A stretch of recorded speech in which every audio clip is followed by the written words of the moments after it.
सुप्रभातम छात्रों, हमारा वाच्य परिवर्तन का जो टॉपिक है वो चल रहा है पिछले 2-3 दिनों से। तो हमने कर्ता लिख लिए थे, कर्म लिख लिए थे और विभिन्न प्रकार की कर्मवाच्य और भाववाच्य की क्रियाएं लिख ली थी। उसके बाद में हमने कुछ वाक्य समझे और फिर हमने कर्म से पुल्लिंग के कर्म जो बनते हैं उनके वाक्य समझ लिखने शुरू किए थे। तो 10 वाक्य मैंने आपको कल समझा दिए थे। उससे आगे अब हम देखेंगे, जैसे विद्यालय शब्द होता है वो कर्म बन के आ जाए। तो जैसे आ गया रमा विद्यालय में, रमा विद्यालय में गच्छति आ गया जैसे, ठीक है। रमा की तृतीया एकवचन क्या हो जाएगी? रमया। क्या हो जाएगी? रमया। विद्यालय मैंने आपको लिखवा रखा है, पीछे देख लेना। विद्यालय पुल्लिंग का कर्म है, द्वितीय एकवचन से प्रथमा एकवचन हो जाएगी विद्यालय है। क्या हो जाएगी? विद्यालय है। फिर क्रिया है गच्छति। गच्छति का साधारण क्रिया है गच्छति, वो कर्ता के अनुसार आई थी। अब कर्म के अनुसार आएगी साधारण क्रिया। कर्म में हम वचन देखेंगे, विद्यालय एक वचन का है तो हम कर देंगे। अब गच्छ की मूल धातु होती है गम, कर्म वाच्य में गम के साथ जुड़ेगी कि गम्यते। क्या हो जाएगा? गम्यते। ठीक है। अब हम देखेंगे अगला वाक्य है, जैसे आ गया स है देवालय में गच्छति, वह देवालय जाता है। तो मैं ये समझा रहा हूँ आपको, देवालय अगर कर्म बन के आता है तो पुल्लिंग का कर्म माना जाएगा। सह से हो जाएगा तेन। क्या हो जाएगा? तेन। देवालयम से हो जाएगा देवालय है। क्या हो जाएगा? देवालय है। क्रिया इसके अनुसार आ जाएगी गम्यते। क्या आ जाएगी? गम्यते। ठीक है। फिर अगला वाक्य है बालिका ग्राम में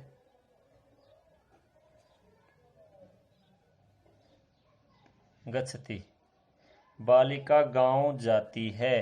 बालिका में प्रथमा विभक्ति है, इसका मतलब कर्तृवाच्य है। बालिका से क्या हो जाएगा? बालिकया। क्या हो जाएगा? बालिकया। फिर ग्राम शब्द है वो पुल्लिंग का है तो यहाँ हम लिख देंगे ग्राम है। फिर क्रिया साधारण से है, साधारण ग्राम के अनुसार आ जाएगी गम्यते। क्या आ जाएगी? गम्यते। ठीक है। अगला वाक्य हम पढ़ेंगे, जैसे आ जाता है अध्यापक है, अध्यापक है प्रश्नान पृच्छति। मैंने आपको कर्मवाच्य और भाववाच्य की पृच्छ धातु भी लिखवाई थी। पृच्छ माने होता है पूछना। अध्यापक प्रश्न पूछता है तो यहाँ अध्यापक में प्रथमा व्यक्ति है, तृतीय एकवचन हो जाएगी अध्यापकेन। क्या हो जाएगी? अध्यापकेन। फिर आगे है प्रश्नान। प्रश्नान में है द्वितीय बहुवचन, प्रथमा बहुवचन क्या होगी?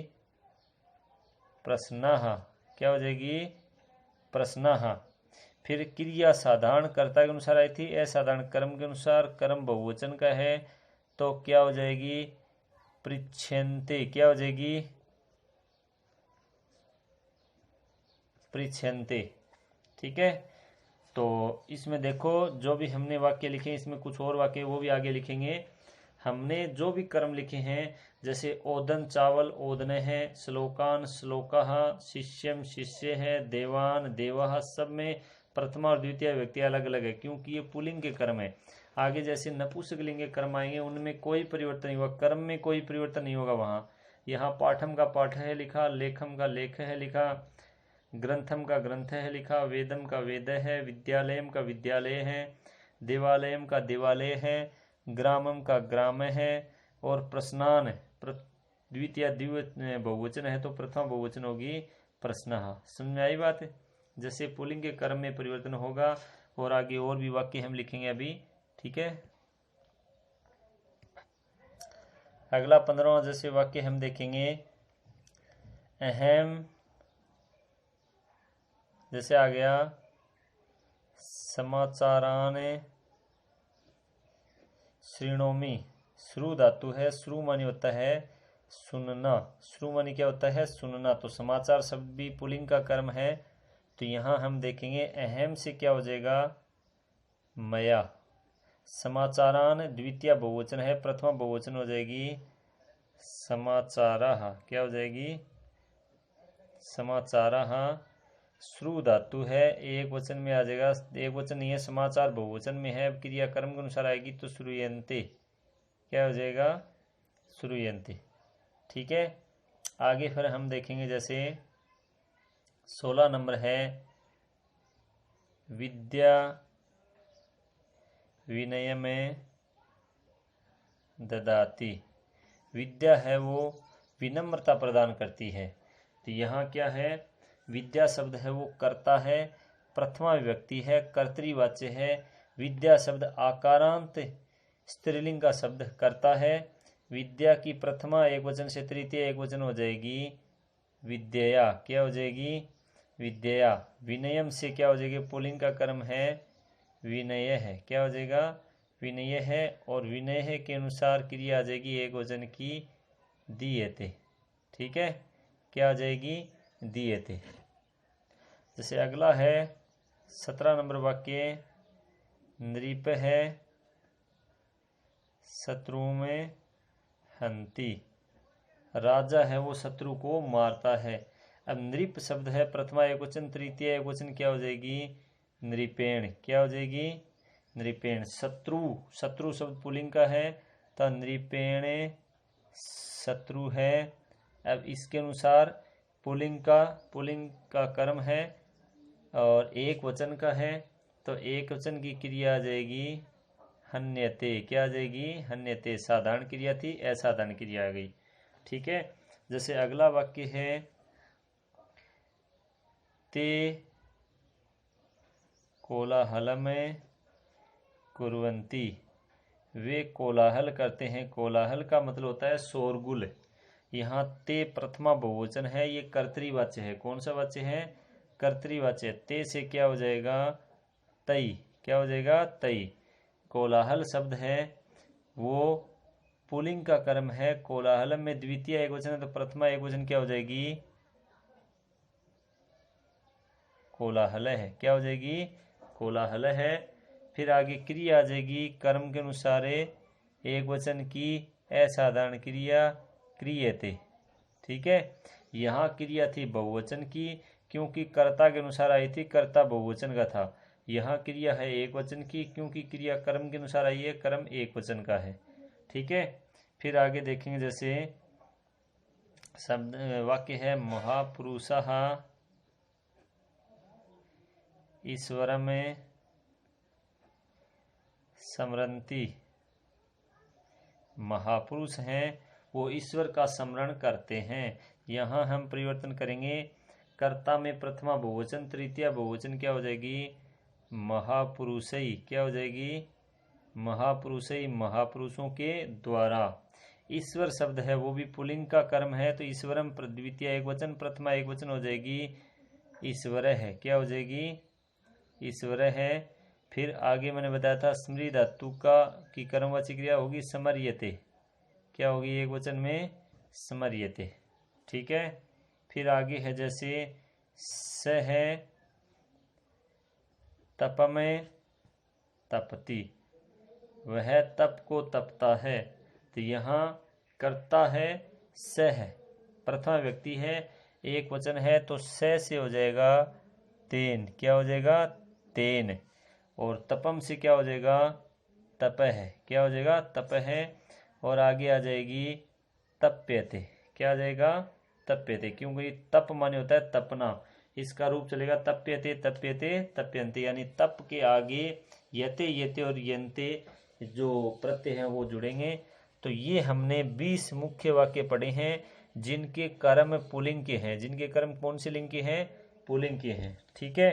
आगे अब हम देखेंगे नपुंसक लिंग के कर्म। कौन से लिंग के? नपुंसक लिंग के। ठीक है। जो भी नपुंसक लिंग के कर्म बनते हैं, नपुंसक लिंग के कर्म, ठीक है, जिनके कर्म के अंदर प्रथमा या द्वितीय व्यक्ति होगी उसमें कोई परिवर्तन नहीं होगा। ठीक है। जैसे पहला वाक्य है छायाकार है छायाचित्र में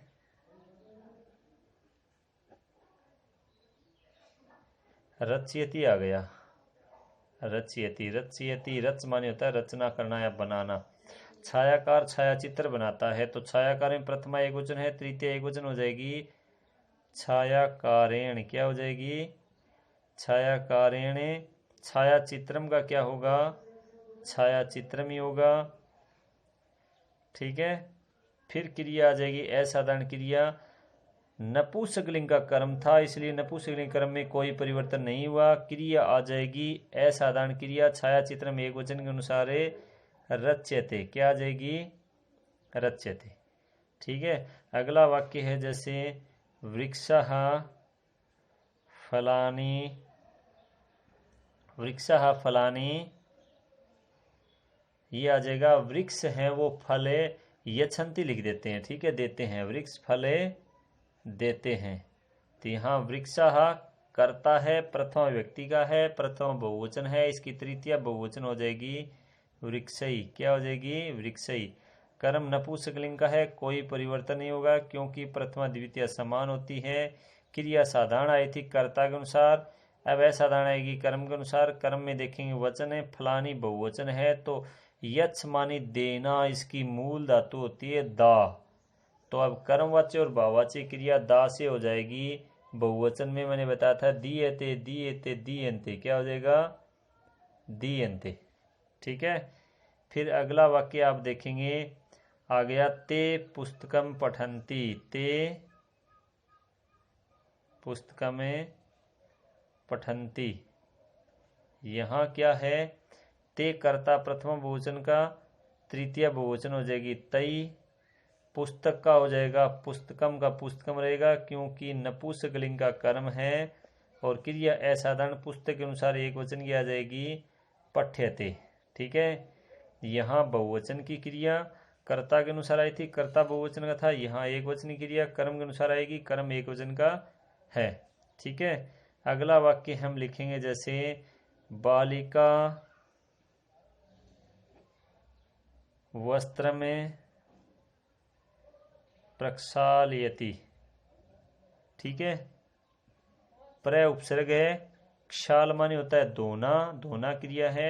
बालिका वस्त्र धोती है, कर्तृवाच्य है।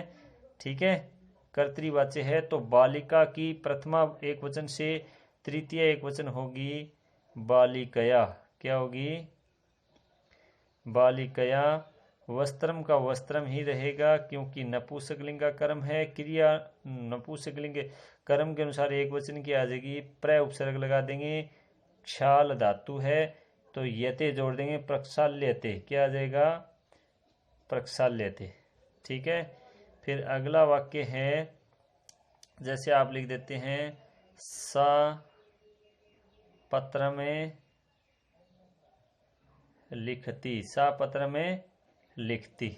ठीक है। इसका सा से क्या हो जाएगा? सा है वो प्रथमा व्यक्ति एक वचन, तत्शब्द का स्त्रीलिंग का रूप है।